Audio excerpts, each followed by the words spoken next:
Ya, selamat pagi Bapak dosen dan teman-teman sekalian. Kami dari kelompok 14 akan memaparkan materi kami dengan judul Agama Suku Parmalin di Rantau. Sebelumnya kami akan memperkenalkan kelompok kami.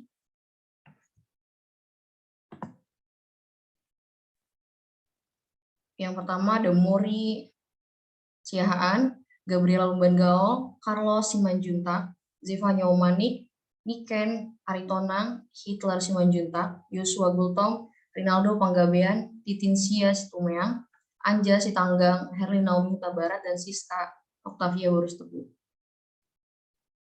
Sebelum jauh kita membahas materi kami akan sedikit menampilkan video dari salah satu ritual agama Parmalin.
Jadi parmalin itu parmalin, parnya itu pengikut, malin pengikut ajaran suci. Tuhan Maha Pencipta. Dan itu juga yang kita sebut Debata Mula Jarina Bolon. Debata Mula Jarina Bolon itu bahasa Batak. Di kita itu di parmalin itu juga kita meyakini begitu kita duduk dengan rapi, dengan sopan seperti ini adalah ranah, ini adalah wadah tempat rumah para orang-orang suci. Jadi begitu kita siapkan wadahnya, kita panggil mereka, kami berkumpul di sini.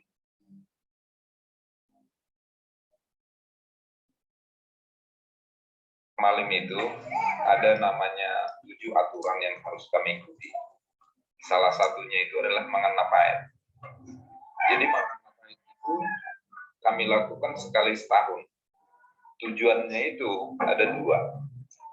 Yang pertama itu kami dalam setahun ini mengakui, meyakini ada melakukan kesalahan, baik itu yang kami sengaja maupun yang kami tidak sengaja. Alhasil kesalahan kami itu bisa berdampak menjadi dosa sama kami. Jadi itu kami akui. Dosa itu sekarang kami akui dan kami memohon kepada Yang Maha Kuasa, kami sudah bersalah.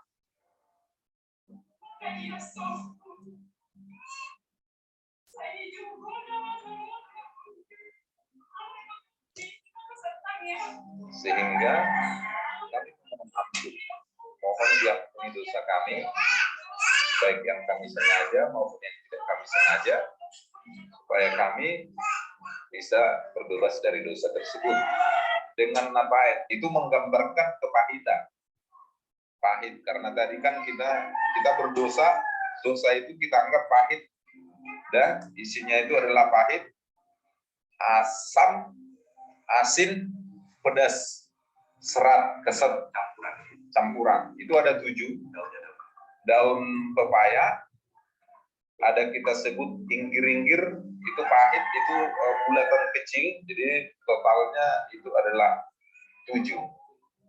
Simbol 7 itu sebenarnya ini adalah menggambarkan, itu mengingatkan kita betapa pahitnya hidup ini kalau kita melakukan dosa.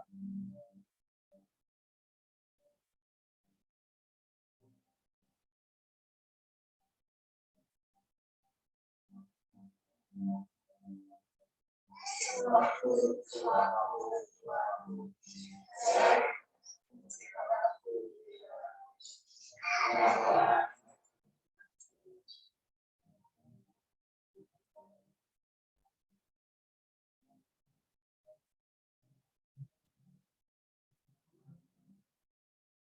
kayak saya sendiri itu KTP saya masih garis.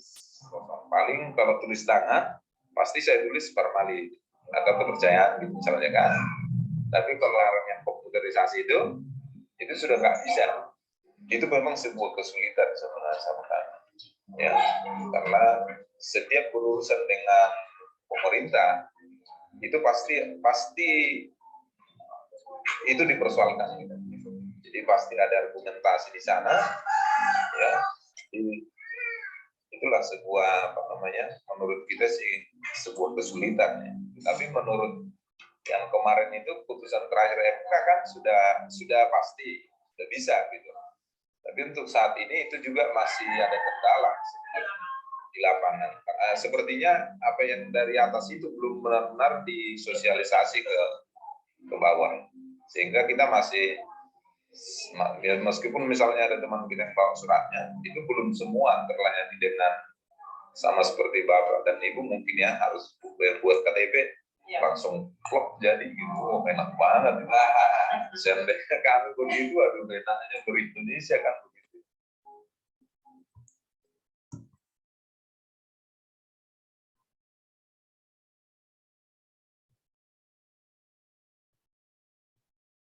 Sekian video singkat yang kami tampilkan. Selanjutnya kita akan masuk dalam materi. Dan silakan teman-teman yang bertugas.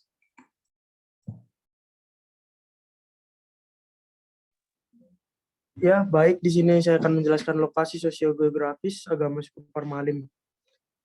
Letak geografis suku agama Parmalim ini terletak di Huta Tinggi, tepatnya di Desa Pardomuan Nauli, Kecamatan Lagu Boti, Kabupaten Toba Samosir. Next.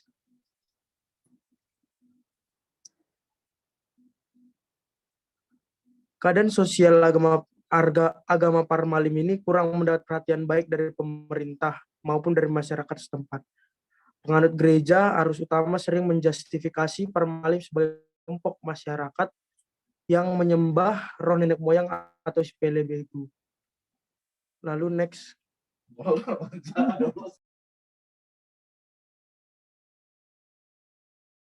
Lalu keadaan budaya menyatu dengan alam dengan berbagai ritual, misalnya menggunakan ulos, dan dalam peribadan mereka menggunakan gondang sekalipun zaman saat ini sudah modern.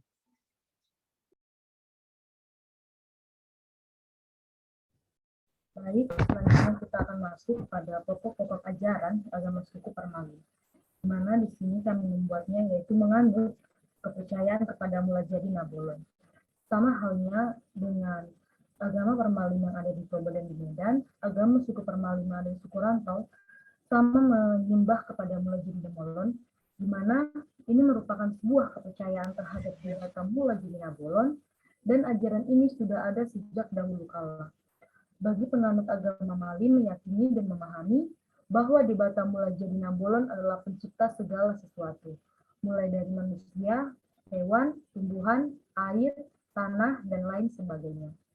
Pada awalnya, agama Malim adalah sebuah gerakan masyarakat Batak untuk mempertahankan ajaran adat atau budaya, karena ada agama baru yang dibawa oleh Belanda melalui imperialisme dan kolonialisme. Selanjutnya akan dijelaskan oleh teman saya. Baik, selanjutnya ciri kehidupan kelompok masyarakat Parmalim ini ditandai dengan penekanan yang begitu kuat terhadap adat dan budaya, cara berpakaian dan aturan kehidupan bersumber dari hukum adat yang diyakini dan diturunkan oleh Mula Jadi Nabolon. Nilai-nilai modernitas dan globalitas tidak meruntuhkan pola hidup, mereka yang menekankan kepada pola hidup yang tradisional. Pada awalnya, Parmalim adalah gerakan spiritual untuk mempertahankan adat istiadat dan kepercayaan kuno yang terancam punah yang disebabkan oleh agama baru yang dibawa oleh para penjajah atau kolonialisme dan imperialisme. Parmalim umumnya tinggal di daerah Tapanuli yang hidup berdampingan dengan etnis Batak lainnya yang menganut agama Kristen seperti HKBP, GKPI, GKPA, GKPPD, GKPS, dan lain sebagainya. Selanjutnya dilanjutkan teman.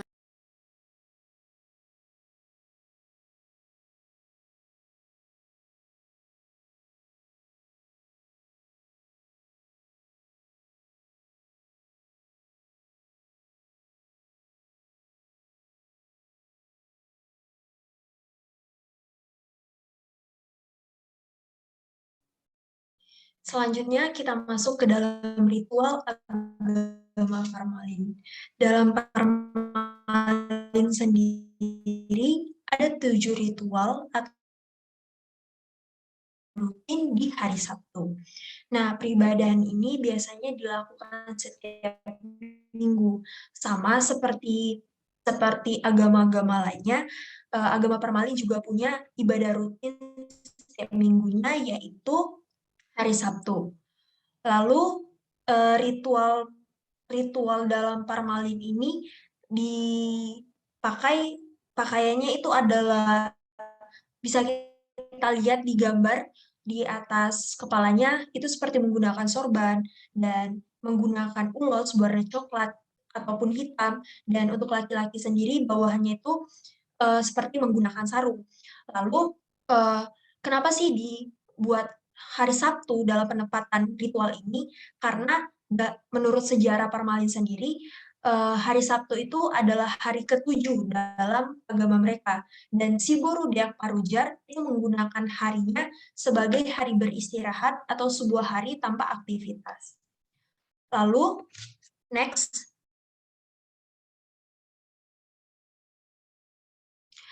ritual selanjutnya adalah Martutu Aib. Ritual ini dikhususkan untuk upacara bagi anak yang baru lahir atau untuk menyambut kehadiran tondi atau roh. Nah, roh yang dimaksud di sini adalah roh yang berasal dari Debata Mulajadi Nabolon. Upacara ini biasanya dilakukan pada anak yang telah berusia sebulan atau 30 hari setelah ia lahir, dan orang tua wajib melaksanakan upacara Martutu Aib. Next. Selanjutnya adalah upacara Pasahatondi. Kebalikan dari ritual Martutu Aib tadi, ritual Pasahatondi adalah upacara untuk menyerahkan roh orang yang sudah meninggal dunia dan berdoa dan memohon kepada Debata Mulajadi Nabolon agar orang yang meninggal tadi diampuni dosanya dan ditempatkan di sisinya Debata Mulajadi Nabolon, serta memohon agar diampuni. Dan upacara ini biasanya dilakukan sebulan atau 30 hari setelah meninggalnya dunia seseorang itu tadi. Selanjutnya akan dilanjutkan oleh teman saya, Niken. Baik, saya akan melanjutkannya. Yang keempat yaitu Mardebata. Mardebata ini sama dengan agama-agama lain, yaitu menyembah Tuhan, di mana Mardebata ini didasari atas niat dari diri sendiri. Mardebata ini berbentuk seperti penguatan dalam mengalami permasalahan. Selanjutnya, Mangan Napait. Mangan Napait ini bisa disebut dengan berpuasa, di mana berpuasa ini adalah cara untuk mengampuni dosa yang dilakukan dalam setahun penuh. Selanjutnya, teman saya akan dilanjutkan teman saya. Ya, sekarang masuk ke poin ke-6, yaitu Sipahasada. Upacara ini khusus untuk memperingati hari kelahiran dari Tuhan Simariwulubosi yang jatuh pada hari Suma atau hari kedua dan hari Anggara atau hari ketiga dalam Sipahasada. Upacara Sipahasada ini dilakukan di Balai Pasogit, Partonggon, Huta Tinggi. Dan ritual ini yang para penganut agama Malim ini datang dari berbagai penjuru yang tersebar di 50-an komunitas dan dari sekitar 1.500 kakak. Dan dari jumlah ini mereka tidak hanya sebagai orang yang pasif dalam melakukan upacara, melainkan mereka seorang yang aktif dan berpartisipasi dalam kegiatan upacara tersebut. Selanjutnya poin ke-7 yaitu Sipah 5. Ritual ini adalah ritual terbesar yang dilaksanakan untuk mengungkapkan rasa syukur mereka atas nikmat yang sudah diberikan oleh Debata Mulajadi Nabolon. Upacara ini dilakukan selama 3 hari yang dimulai pada tanggal 12 atau yang disebut Boras Patini Tangkup hingga tanggal 14 yaitu Sami Sapurasa bulan 5 dan dipusatkan di Balai Pasogit Partonggoan. Selanjutnya akan dilanjutkan teman kami.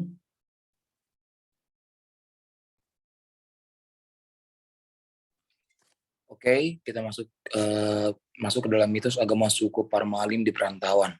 Nah, mitos yang pertama yaitu mengenai memakan daging babi pangamba.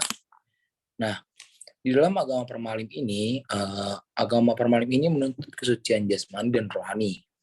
Nah, penganut agama Parmalim ini tidak memakan daging babi dan binatang-binatang halal lainnya tanpa dipotong dan dibuang darahnya. Nah, tetapi pada saat itu, pada masa-masanya itu, mereka memakan daging babi hanya pada saat tertentu saja, sesuai dengan perintah Opung Mulajadi Nabolon yang disampaikan kepada Datu yang berfungsi itu sebagai Pande Nabolon. Nah, pada suatu waktu masyarakat pada suku Parmalim ini sering memakan daging babi yang disebut babi pangamba ini. Nah, babi pangamba ini berfungsi untuk mengusir roh-roh jahat atau setan serta menyembuhkan penyakit-penyakit yang diakibatkan oleh perbuatan hantu atau bego. Selanjutnya akan dilanjutkan oleh teman saya. Baik, kita masuk pada mitos yang kedua, yakni makan daging sapi putih. Teman-teman, tidak jauh berbeda dengan makan daging babi pangambat, penganut agama Parmalim juga tidak memakan daging sapi putih tanpa dipotong dan dibuang darahnya. Tetapi ada masanya penganut agama Parmalim memakan daging sapi putih. Dan sama seperti makan daging babi pangambat, makan daging sapi putih juga dilakukan pada saat-saat tertentu. Teman-teman penganut agama Parmalim memakan daging sapi putih sesuai dengan perintah Mulajadi Nabolon yang disampaikan kepada Datuk yang berfungsi sebagai Pande Nabolon. Selain itu, penganut agama Parmalim juga memakan daging sapi putih secara serentak dalam satu kampung, sama seperti memakan daging babi pangambat tadi. Dan hal tersebut dilakukan untuk kesejahteraan rakyat dan kelimpahan hasil panen serta ternak peliharaan. Selanjutnya dilanjutkan rekan saya. Terima kasih.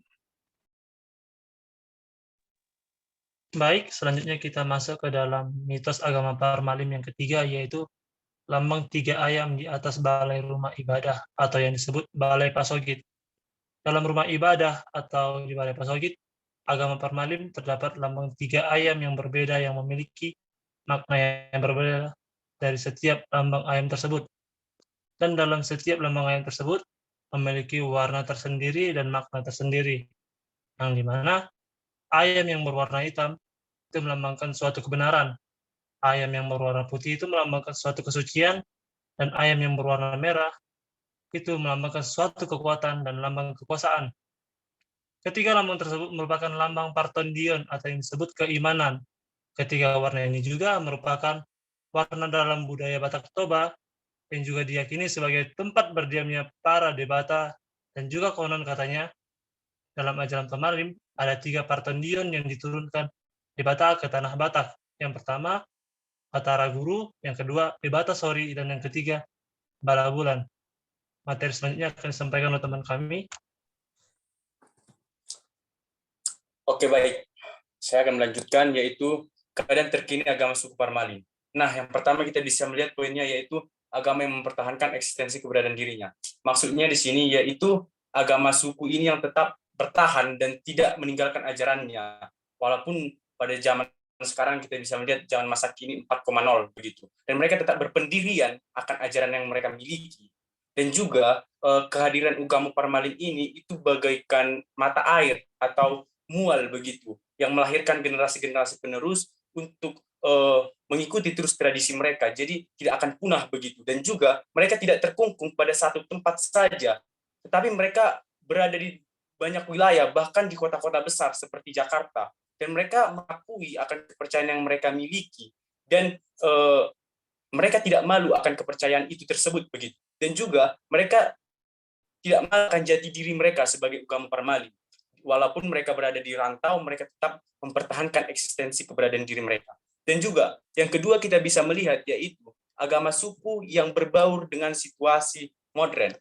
Maksudnya di sini yaitu mereka dalam artiannya sendiri tidak menjadi agama yang diam di tempat ataupun diam di kandangnya, tetapi mereka itu berani mencoba untuk berbaur dengan situasi modern saat ini, yaitu dengan menunjukkan jati diri mereka di zaman kecanggihan sekarang, di tengah-tengah kecanggihan teknologi begitu. Di zaman sekarang bisa kita melihat mereka menggunakan YouTube bahkan media sosial lainnya sebagai cara mereka untuk menunjukkan keunikan dan tradisi yang mereka miliki kepada publik ataupun kepada rakyat lain begitu.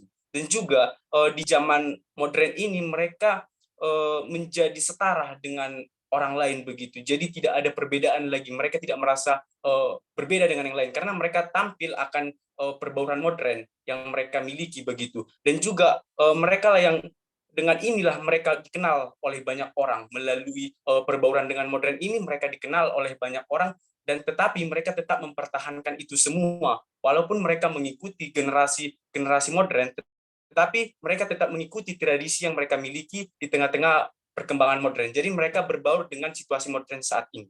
Yang berikutnya akan dilanjutkan oleh teman kami. Iya, kita masuk kepada agama suku yang mempertahankan tradisi.